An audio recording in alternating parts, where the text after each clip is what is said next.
Anyway, I'm going to bring on our first comedian because we're having such a great time here tonight.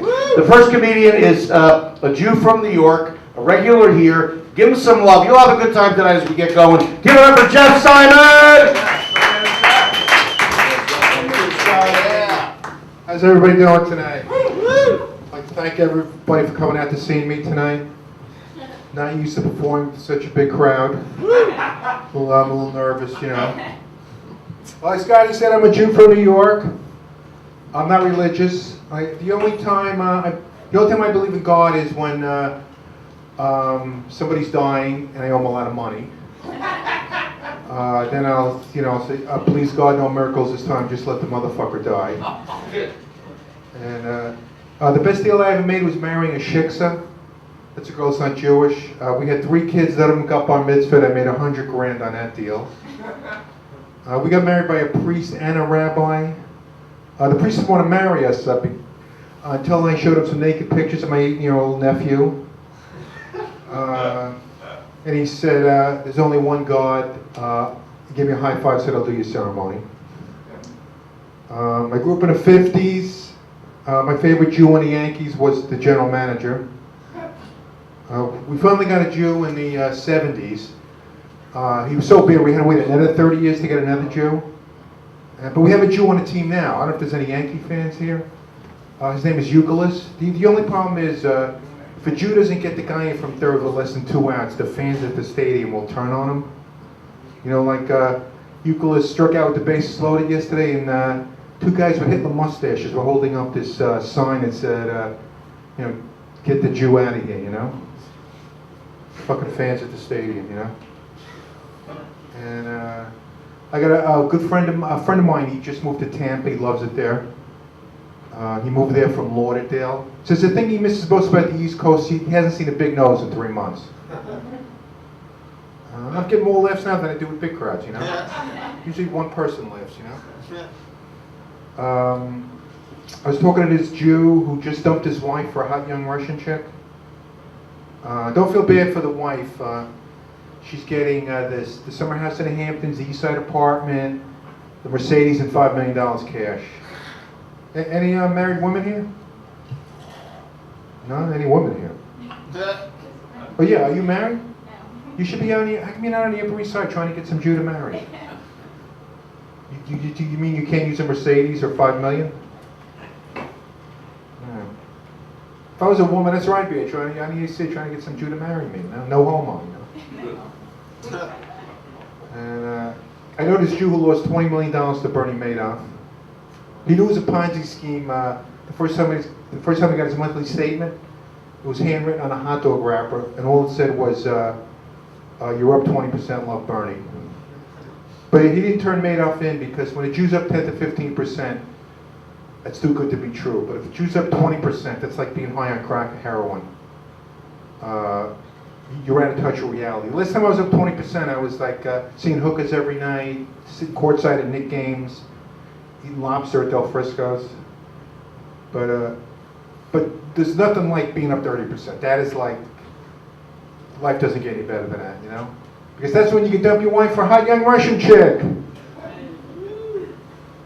I think I'm going to start playing before like 5 or 6 people because let's see. The toughest thing about getting old is when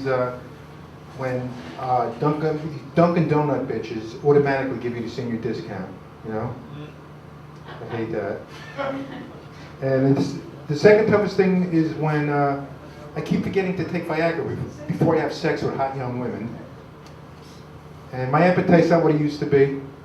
Like I got so full on this 4-pound lobster melted butter with broccoli and a baked potato at Del Frisco's, I could barely finish my 7-layer cake. And then I got a bad case of heartburn. My doctor keeps telling me you gotta like cut down on the melted butter. In fact, I'm getting rid of this asshole.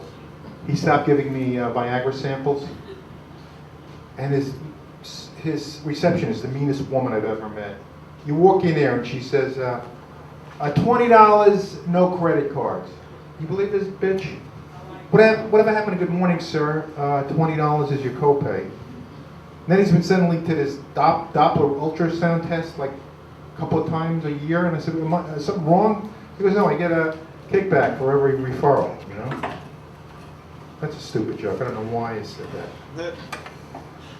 And my son was in town last weekend. He came in from Cleveland. He brought his new girlfriend. All his new girlfriends, they're clones of each other. They're like 5'4", little turned-up nose, cute figure. You cannot have a conversation with these women, you know, with these girls, whatever they are, chicks. You can't. All they give you is one-word answers. You know, how was your trip? How was the flight? Good. How do you like it in the big city? I like it. Good. Would you like to live here someday? Maybe. Then my son went out to get some coffee, and I said, would you like to have sex with me? No. This girl has got to be the dumbest girl I've ever met. She doesn't know who the President of the United States is. And she's from Ohio. She thinks like the most important person in the world is the head football coach at Ohio State. I asked her who the father of our country is. She said it was Woody Hayes. And then I have a daughter. She lives in Texas. I just lost the crowd, you know. Is that Gino? All right. Yeah, there he is. My daughter lives in Texas. She has a 9-month-old baby.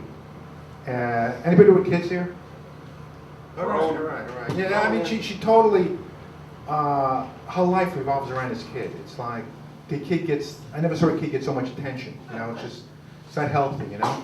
Like I have 100 pictures on my cell phone of this kid just from today. You know, it's just, I think too much attention is not good. I think he could wind up being like, the kid's definitely going to be gay, which is nothing wrong with that.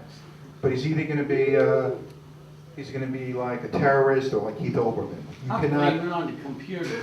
You can't be normal, you know. Computer. Yeah, and then let's see, what else? And then I did a lot of coke in the '80s. Anybody do coke here? Yeah. Old school. You did coke? Yeah. What a great drug. I mean, when you're fucking a chick, you could last forever. When I was playing ball, I thought I was Larry Bird. And every joke works on coke, you know? Every joke.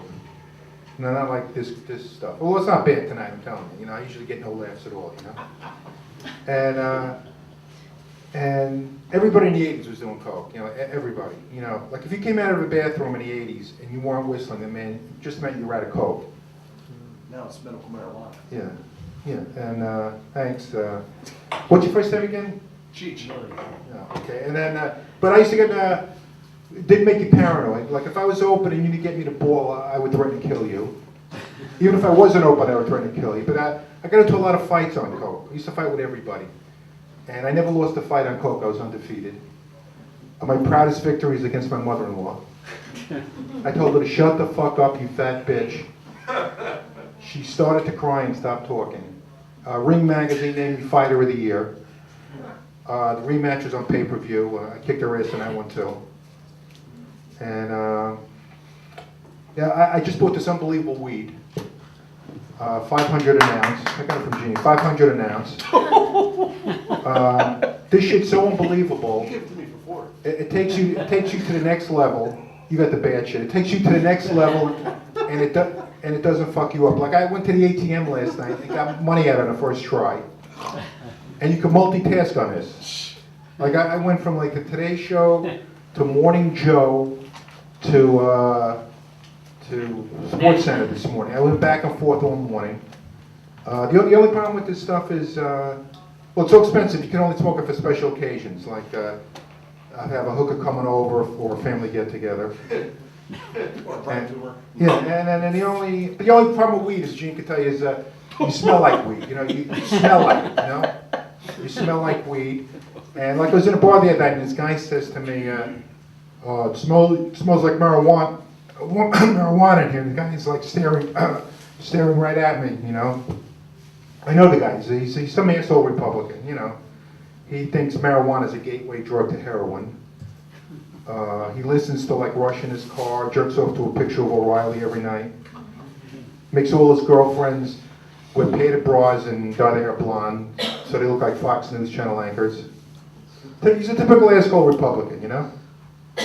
And I'll just finish up with this. I know this chick, I know this guy, he went out on a date with Match.com. She didn't look anything like her picture. She had 5 pictures, you know. I will not go out with a chick unless you post like 20 pictures. You know, I don't want to get burned, you know. Because these chicks do not tell the truth, you know. Like I went out with this chick, she was supposed to be 50, she was in her 80s. I could not get her wheelchair in my car. I couldn't get it to fold up, you know. And she gave me the worst blowjob I've ever gotten in my life. Just give her some coke. It was like a gum job, whatever, I don't know. And then, and she wanted to know if I was going to take her out again. I said, okay, but we're going to have to take Accessorite. I can't spend all night getting a wheelchair in my car. Then I clicked on this woman's profile on Match.com, and her body type is, I'll tell you later. You know, what are you going to tell me? After I buy a $100 steak at Del Frisco's? And she smokes a pack a day, and she never touches a drop of alcohol. How many drinks have you had tonight, Gene?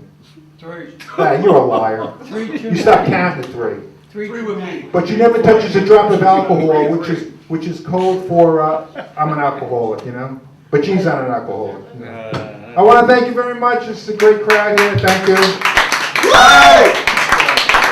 Come on, let's hear it. Let's have some energy. Come on, we're gonna have some